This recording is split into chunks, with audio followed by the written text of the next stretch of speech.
Hello, my name is Lorianne Smith. I'm a child abuse survivor. I'm also a child abuse prevention public speaking advocate out here speaking up on behalf of child rights, um, child protection, child abuse prevention. And thanks for watching my video. I really appreciate it. April is Child Abuse Prevention Awareness Month, and it's very important to get involved. You know, every year it rolls around for the last, I don't know, probably about 7 years or so.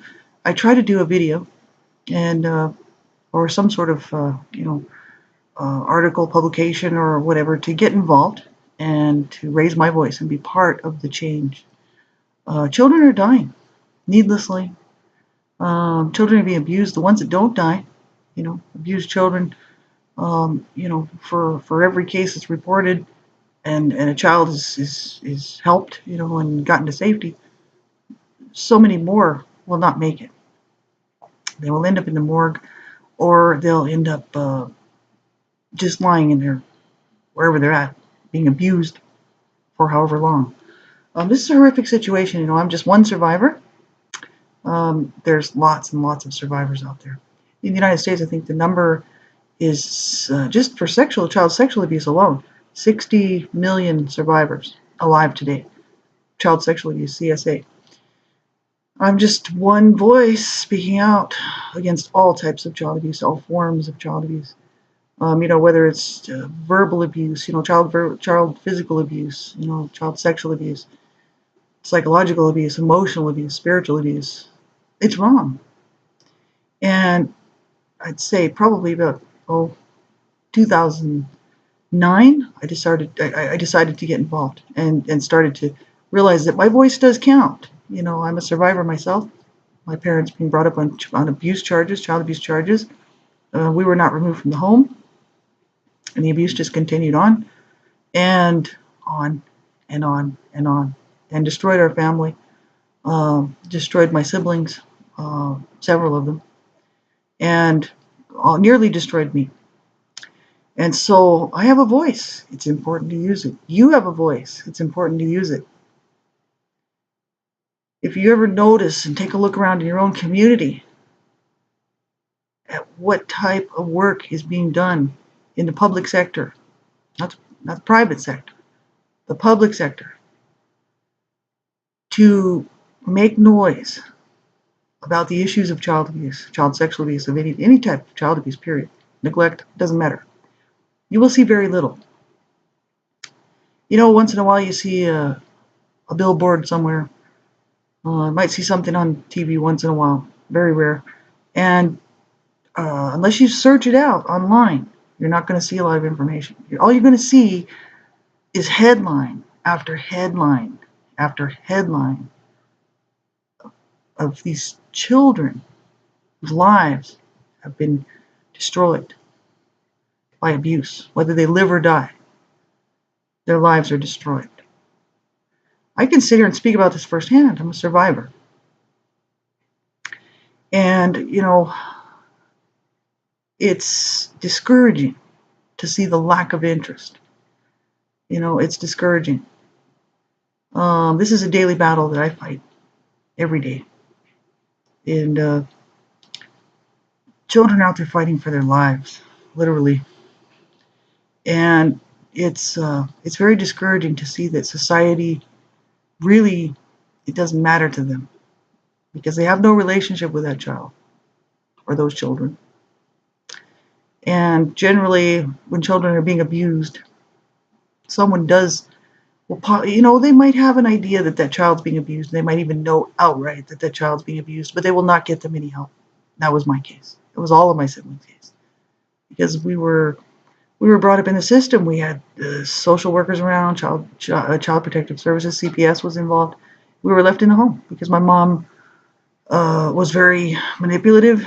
She was psychologically ill, mentally ill, and my dad as well. And they agreed to the terms, but that the courts had set forth, and then they didn't follow through with them. This was back in the 60s, and we fell through the cracks. And so I'm just telling you, this is how important this is. If we don't raise our voice and speak out against this and stand up for child rights and stand up for child protection and stand up against child abuse, it's just going to continue on and get worse and worse and worse. The more education and the more information out there, the better. So you don't have to be abused to get involved. There's no shame in it. Um, you know, there's no shame in me raising my voice, or telling my story. The shame is on my abusers. That's who the shame belongs to, not to me. And so I ask all of you, whoever's watching this video, get involved locally, within your own community, get involved, learn the signs and symptoms, of all the different types of abuse. Learn what to look for. Watch, make sure that if you have children yourself, make sure that your own children are not being abused. Make sure that their little friends are not being abused. Right? If you know the signs and symptoms, you could help save a child's life. Or help us save a child from a lifetime of torture and abuse.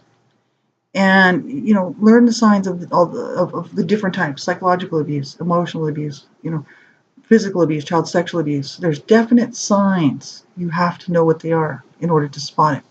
Children most likely will not tell someone they're being abused. And if they do, they'll only tell one person, generally. And if the one person doesn't get them any help or falls through, they won't tell anybody else. And so, you need to know the signs, what to look for. And then you need to learn how to report it properly. If you don't report it properly, go through the proper steps.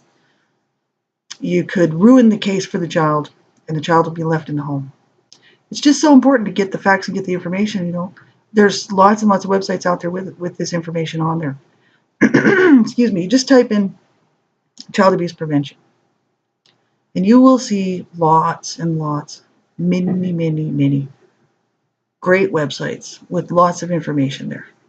And get that information and read it and learn what to look for and learn how to spot it. And you could help save a child's life, especially if you have children and their little friends. It's very important. I'm very much aware of what to look for and always watching out. I don't have children. I was made barren, child sexual abuse. I was raped as a child at 8 years old, from 8 to 9, by my brother, who was 13 years older than me. I was 8 and he was 21. And so, no children for me.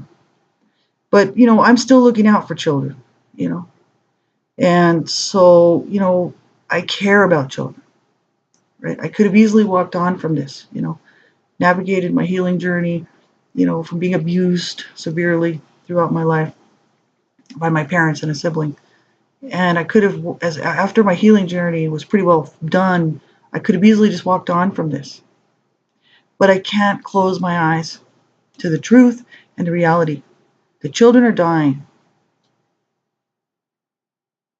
And the very people that are supposed to help to protect their lives and to take care of them are the ones that are killing them, mainly. And there's some other stranger danger stuff in there too, or, whatever. But it's mostly 95% always a family member, right? And so, whether it's a parent, a caregiver, somebody who has access to that child. Think about it. Where does child abuse happen? Child abuse, 95% of child abuse happens, in the child's home, where the child is. Where's the child at most of the time? Wherever that child's at most of the time, that's where the abuse is going to take place. And you got to watch one-on-one child-adult contact. Because if you can kind of prevent one-on-one adult-child contact, you can pretty well almost stop child sexual abuse. Not all of it, a lot of it. And so get the information, learn the facts, But yeah, I can't close my eyes to this. I can't close my eyes. First of all, I can't close my eyes in my mind and my body off to the fact that I was abused as a child. It's impossible. It's part of my life, so I'm not in denial. Second of all, would I want to? There was no justice for me. No justice served. I will never ever get restitution from this. Never be able to really make any kind of peace really with this. What happened to me never should have happened. But I can't go back and change it. What I can do is try to be a voice, you know, for these children out here right now, right tonight, who are going to be in the morgues. You know, they're gonna find their bodies. These poor little children are gonna be tortured. You know, they're gonna die because the caregivers or whoever's involved in this murder uh, aren't going to get them help. They're not going to help. They're not going to do the right thing, right? So, you know, as long as I live and breathe, I said, you know, I want to continue to make noise about this because their lives are important to me. I don't know these children, you know, but I see these headlines and it breaks my heart because I was one of those children, you know. And I made it. I survived, and then I didn't, and then through because of the abuse, you know, eventually decided to not kill myself and to live, you know, and to heal and to try to, you know, get some sort of, you know, something good has to come from this, right? So I encourage you, if you're watching this video, get involved locally, get involved nationally, get involved in every area that you can possibly get involved in, and make a difference in this mess for these poor children out here. You know, there's lots of great ways to get involved, and you can check out some of the websites that are out there, and there's all kinds of great ideas on how to get involved and what you can do, what you can do in your own area, right? In your own region, in your own city, your own town, your own area. It does count. It does make a difference. As a survivor of child abuse, you know, speaking for children's, you know, children whose voices have been silenced, right? It does matter. It does count.